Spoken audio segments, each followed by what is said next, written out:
En tout cas, l'Amérique est face à ses démons à nouveau et la garde nationale, celle de l'État du Minnesota, est maintenant déployée dans la ville après quelques heures d'absence des forces de l'ordre.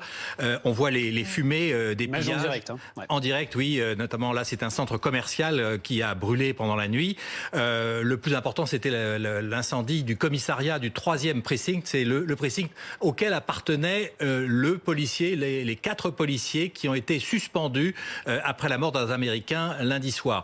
Et effectivement, c'est le sort de ces policiers qui est aujourd'hui en jeu, puisque vous le savez, ils sont coupables finalement de meurtre, entre guillemets. On l'a vu, ces images terrifiantes où on voit un policier le genou sur le cou de l'homme arrêté qui, après 7 minutes, demande qu'on le laisse respirer et qui meurt avant même d'arriver à l'hôpital. Et ce sont ces images qui ont choqué l'Amérique, mais aussi le fait que les policiers n'ont toujours pas été arrêtés. Ils ont été donc licenciés, suspendus.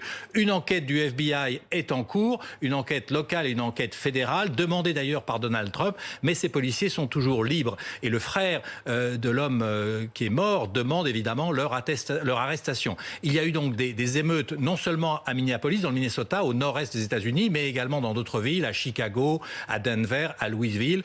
Et effectivement, l'Amérique redoute finalement d'une certaine manière cette nouvelle flambée de violence, d'autant plus que Donald Trump, pendant la nuit, a publié un tweet dans lequel il dit « Si les pillages commencent, alors les tirs commencent ». C'était une façon de donner le feu vert aux forces de l'ordre de tirer sur les manifestants. Pour l'instant, la garde nationale de l'État est déployée, mais pas la garde nationale fédérale, celle qui dépend du président des États-Unis. Mais on voit que la situation est quand même extrêmement tendue. Et puis une image qui fait fortement polémique, une équipe de journalistes de CNN arrêtés en direct. Oui, alors ça s'est passé hier soir et d'autant plus grave cette image que le journaliste qui a été arrêté est un journaliste noir, un correspondant noir de CNN, Omar Jiménez, alors que d'autres journalistes de CNN qui opéraient dans la même zone, blancs cette fois, n'ont pas été inquiétés, ils ont même été autorisés à poursuivre leur travail de reporter. Et donc cette arrestation a provoqué une émotion à CNN parce qu'elle a été filmée en direct, la caméra du JRI, du journaliste reporter d'image, tournait toujours alors que le correspondant était arrêté.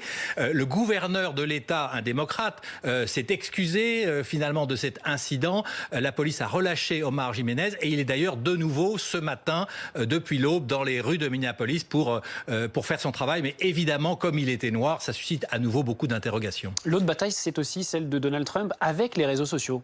Alors oui, c'est un bras de fer absolument, je dirais, inouï, digne ou indigne de cette Amérique de Donald Trump, puisqu'on a vu effectivement que Twitter avait décidé de masquer ou en tout cas de demander une vérification de tweets trompeurs, pas simplement pour le président des États-Unis, mais en général. Et effectivement, Twitter a déjà pratiqué ce fast-checking, cette vérification des faits contre le président des États-Unis et celui-ci s'en est offusqué, furieux. Il a signé hier un décret essayant de museler Twitter en affirmant au nom de la liberté d'expression que Twitter en fait se réservait le droit de censurer les tweets du président et les autres. Et donc on va voir si ce tweet finalement a effet ou pas concrètement. Mais dès aujourd'hui, à nouveau, Twitter a, je ne dirais pas censuré, mais a simplement mis un petit label « Attention, information trompeuse » sur le dernier tweet de Donald Trump. Celui-ci accusait les manifestants d'être des voyous qui compromettaient l'image du noir qui a été tué lundi soir à Minneapolis. Donc vous voyez, c'est une guerre, je dirais, permanente qui se fait